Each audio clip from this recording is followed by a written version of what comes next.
Hi friends! It's Cooking Para-Paraan! Gagawa po ako ngayon ng green curry ng Thailand. So, meron ako ditong chicken, garlic, onion, bell pepper, labong, brown mushroom. Dapat po straw mushroom, kaya lang wala akong makita, kaya okay na yan. Tapos eggplant, coconut milk ng Thailand, and ito yung green curry paste ng Thailand. Gagamitan ko lang din siya ng additional pampalasa, yung gawa ni husband, yung homemade patis.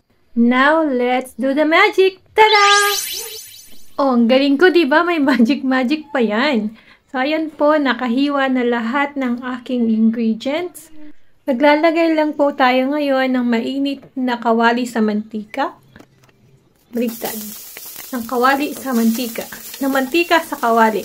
Ayan, lalagyan natin ng bawang, sibuyas. Isusunod na din natin yung ating chicken. Igigisa lang po natin yan hanggang maluto. I-add ang coconut milk. Haluin natin siya, tapos takpan, pakuluan ng mga 10 minutes. Kapag kumukulo na siya, isusunod lang natin ilagay yung mga iba pang ricado. Ito po yung brown mushroom. Isunod na rin natin itong labong. At itong eggplant.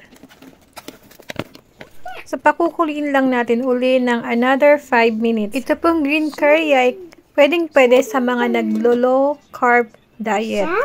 Huwag nyo lang kakainan ng kanin. So, after 5 minutes, ewan ko kung bakit siya bumubula. Siguro dahil yun sa coconuts. Pero walang sabon yan. Tinanggal ko lang konti yung mga bula-bula na coconuts. Ayan, ililalagay ko na po yung green curry paste. Napakasarap po nitong green curry na to.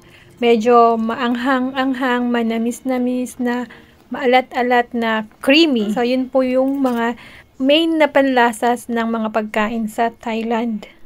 Para sa final na panglasa niya, ilalagay ko lang itong special homemade patis ni husband na made from sweet fish o yung ayo fish. Sa panghuli, ilalagay ko lang itong green bell pepper. Pagkatapos, tatakpan ko lang uli at pakukuluin ng isa pang minuto. Cooking para-paraan, green curry din yan! Thanks for watching! If you liked the video, please don't forget to follow.